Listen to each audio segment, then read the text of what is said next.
Vice President Sara Duterte impeachment trial.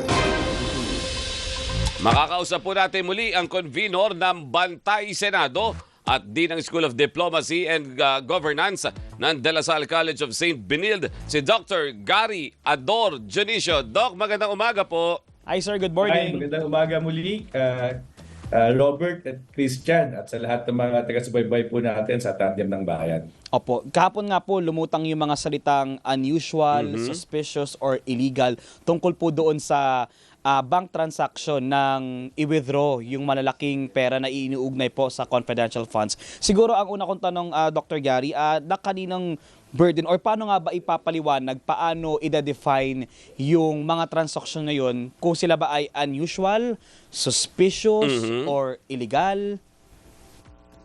Well, very unusual din talaga yung hearing kahapon, no? Dahil to date, ito ata yung pinakamaikli.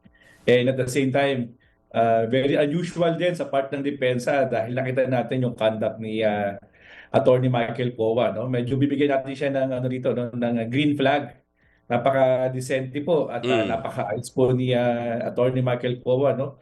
Na ibig sabihin kahit pwede pala tayong we could agree to disagree in a respectful, in a rational manner, no? So yan po yung siguro nakita rin po natin kapag sa tingin natin unusual din po ito, no? Dahil nga sa this is the first time na may ganitong conduct ang depensa.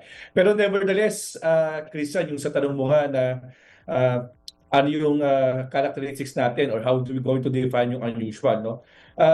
Binanggit po ito, no, nung former land bank manager na si Violeta Constantino. Yes. Sabi po niya, on her 32 years na pagiging empleyado ng land bank, no, naging unusual sa kanya na meron kang isang government office na institution na nag-withdraw ng ganitong kalaking amount in cold cash.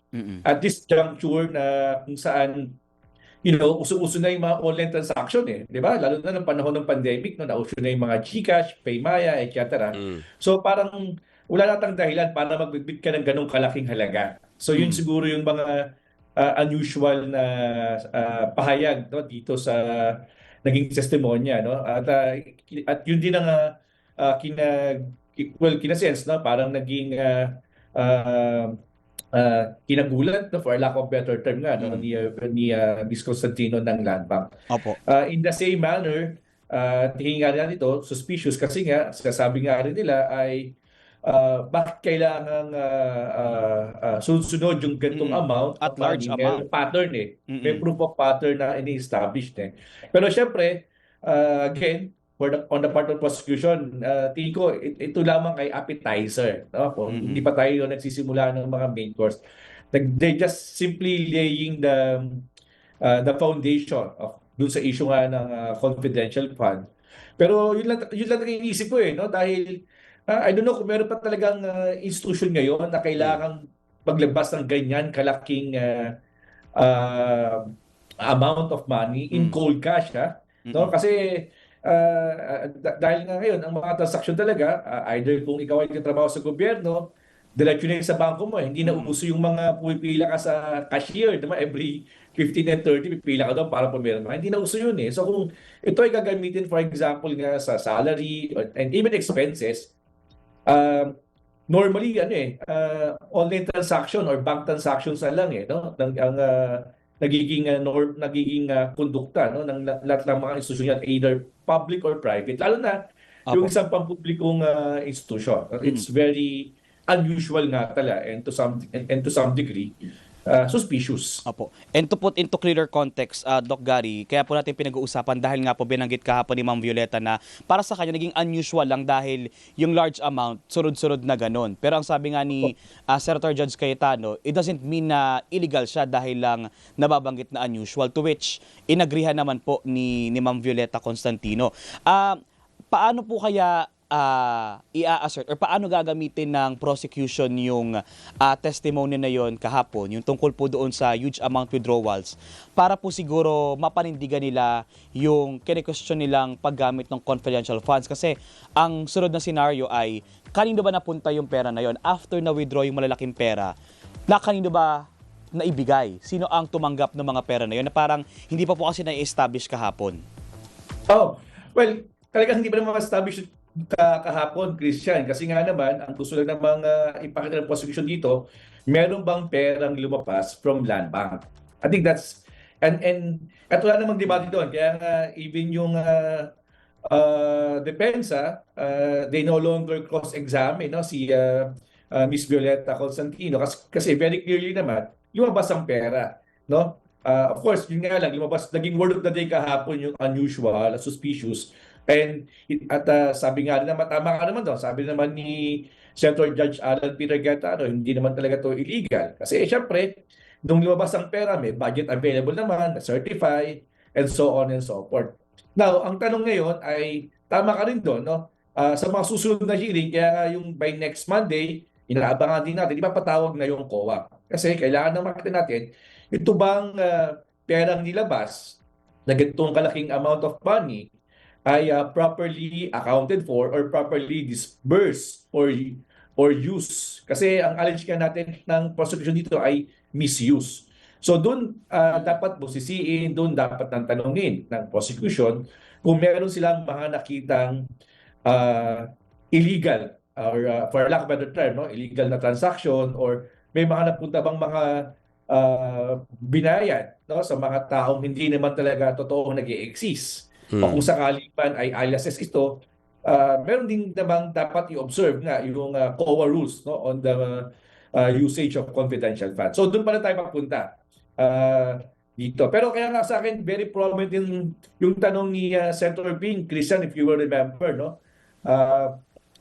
yung kanyang interjection kahapon na sinasabi na baka importante rin magkumuha ng someone from the security sector or yung mga tao nga na gumagamit ng confidential fund. Paano ba ito ginagamit?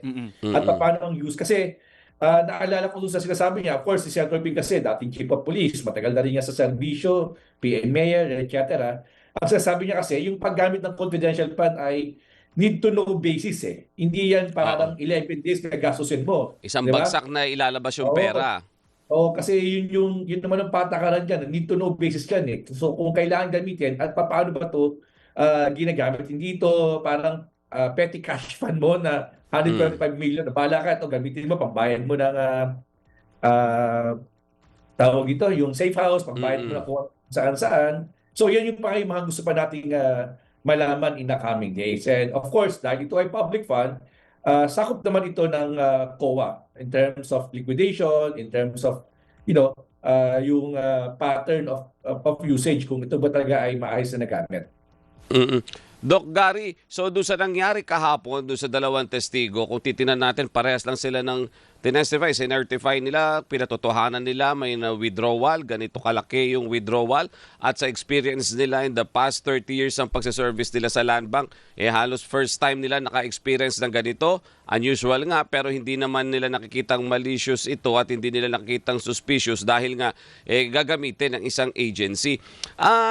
Doon sa ipinresenta na ganito ng prosecution, na tama ba ito lang muna yung inilabas at tama ba nasa right track ba sila ng paglalatag nila ng nitong akusasyon kaugnay doon sa confidential funds misuse? Well, tingin ko tama naman yung naging approach ng prosecution kahapon, no, na ipakita muna sa mamamayan natin na merong amount na ganito kalaking amount of money ang nilabas coming from the banks kasi may transaction history naman talaga. So kasi sabi ko nga, nandun pa lang ang prosecution sa yung laying the foundation or laying the ground for the issue nga ng confidential fund. At tama rin ang kanilang strategiya na magsimula muna talaga dun sa pag-account of this amount of money that was released, no, through a right channel, no? Kasi usapin nito halimbawa kung naglabas ka ng ganitong kalaki ng walang tamang transaksyon kasi baka mapupunta ko naman ng land bank doon. No? Baka may connivance naman doon. So I think they are also helping and saving the land bank, no, na yung land bank ay bangko na simpleng gumagawa lamang ng kanilang mga trabaho based sa mga existing rules and regulation. Kasi in the first place, hindi naman lang pwedeng pigilan yung paglabas niya. Kasi nga, sabi nga ni Ma'am Violeta kahapon, na-certify naman ito ng At funded. institusyon, may existing funds, no? At dumaan naman talaga sa mga tamang proseso. Kaya nga lang siyempre, nagulat ka dahil hindi naman ganun kalakihan yung branch niya. Kasi siyempre, lahat naman ng mga bangko, I'm sure, meron silang mga system na no? Meron silang mga patterns na dyan, no? Kung paano maglabas ng pera. So I don't know. Hindi ko nga alam kung at that time, meron ba silang existing na cash available dyan o baka kailangan mo na lang... Itinatawag daw, Doc Gary, 2 days tinatawag. before. Oo. Yun nga po, pinatawag ata. So hindi ko nasundan yung ano yan, yung narration na yun. Pero makikita mo maigi dahil hindi siya malaking bangko talaga na ready available yung ganitong amount of money. Kailangan itong paghandaan. So I think that is the purpose of the prosecution yesterday to really establish that the money was encashed, was approved, was encashed later on, and was given to the OVP personnel for the purpose of the eventually to confidential fund. So dalawa yun sa OVP and then do sa DepEd. DepEd po. DepEd naman, opo.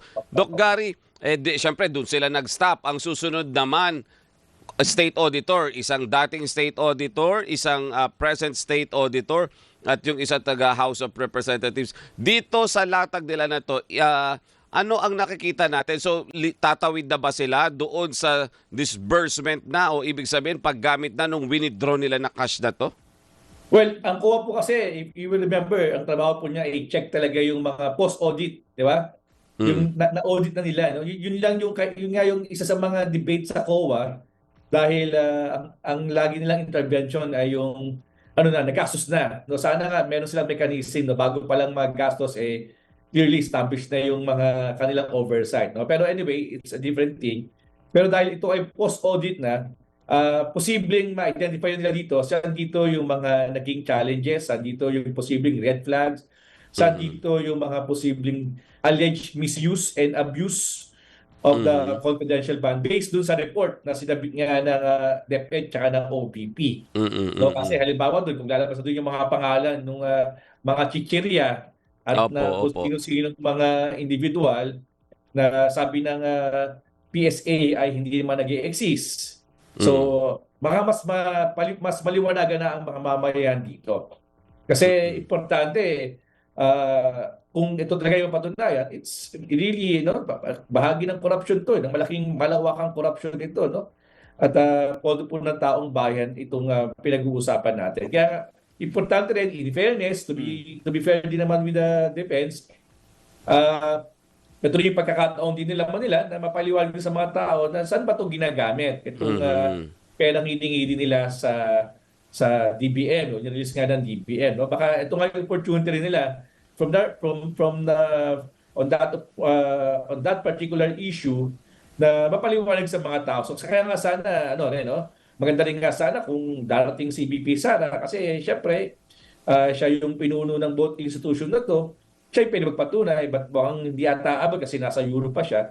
But nevertheless, yung defense team niya will be given an opportunity to clarify sa ano yung magiging report at testimonya ng Commission on Audit tungkol sa naging paggamit at yung mga existing policy. Mas maliliwanagan tayo dito at ano yung mga established practices ng COA. So, usapin ng confidential fund. Kasi alam ko meron ng nilabas dito sometime in 2012 or 2012 ba or 2015, hindi ko maalala. No?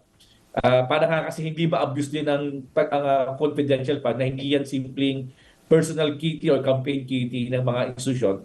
And it was clearly intended to use to gathering of intelligence and at the same time provide risk analysis and security analysis sa mga needed institution. No? Baka nga dito rin ma-establish kung ang DepEd ba talaga ay may value sa kanilang confidential fund. Ba't rightful ba confidential fund? Na agency. Diba?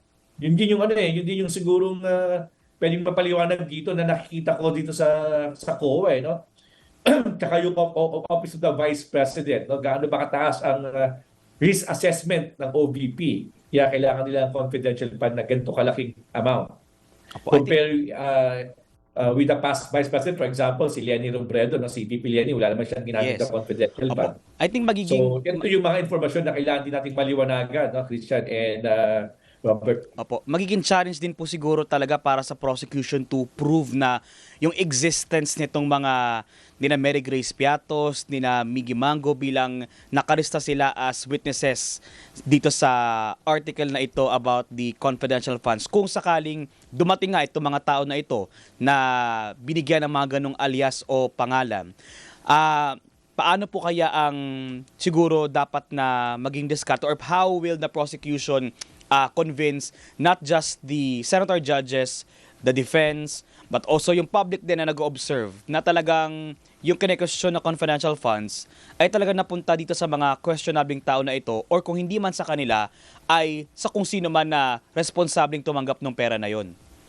Well, ito nga yung dapat nating subaybayan. Kasi naalala ko rin, Christian, nilista din ata ng depensa itong mga Yes. taong ito, no? Mm-mm. Sila Bergis Platos, tsaka sila itong mga teacherya na mga pangalan as also part of their witness. So, kung may ilalabas talaga silang mga tao na ganitong eksaktong pangalan, then so be it. So at least maliliwanagan tayo ngayon. Pero kung wala naman talagang ganitong pangalan at ito ay ginamit lamang at paano ito ginamit, ito siguro yung mga dapat na nating tingnan. No? Ito ba talaga ay ginamit niya, no? For the purpose of intended purpose ka, no, for gathering of information and intelligence, at wala pa dito yung ano, no, yung araw na ginamit ito, no, na 11 days, no, parang 10 days nga lang ata, yung may ganun pang debate, di ba, nung sa unang hearing sa House noon, nung pinag-usapan ito, no, dati 30 days na sinabi ata, parang 11 days lang ata siya officially nagamit, no. So at December pa yon, no, parang December, panahon na kung saan nagsasaya ang mga tao, parang wala naman ang security threat ang December. Yeah. So tapos gagamit ka ng ganito kalaking halaga ng amount. So parang may mali ata. Na parang may mali naman ata kung ganyan, ano, no. Hindi mo pwede naman gamitin pong Christmas party dahil the purpose of intelligence fund is to gather intelligence, so not for Christmas bonus or for Christmas ayuda, no, for a lack of a better term. So, Opo. yan siguro yung mga importante ring malabas. Kasi I'm sure may record sila na nasabi nila to, no, kung paano ginastos to nung when it was received and it was used for 11 days in a period na ang baba ng security threat. Yun lang siguro. Ako kasi nagtuturo din ako ng public safety sa Philippine Public Safety College. Pinag-uusapan din namin yung mga security risk analysis, yung mga security intelligence, and so on and so forth. So, ano yan, no? Hindi, yung December, ang mga tao dyan masasaya talaga, no? So, parang hindi masyado yan. Opo. Din, isa pa po, Din, kahapon, hindi pala kahapon, over the weekend, naging mainit na sa social media, yung nirepost ni Senator Pia Cayetano na splice video, ano. At kahapon na may nag-file na po ng ethics complaint laban sa kanya dahil nga sa pagre-repost ng mga ganito na ang sinasabi, dapat kung Senator Judge ka, wala ka sa mga ganyan ng klase ng diskusyon. Hindi ka na Tama nakikisawsaw. po ba yung ginawa ni Senator Pia na i-repost yan? At ano yung effect naman nito sa impeachment court na bahagi po siya?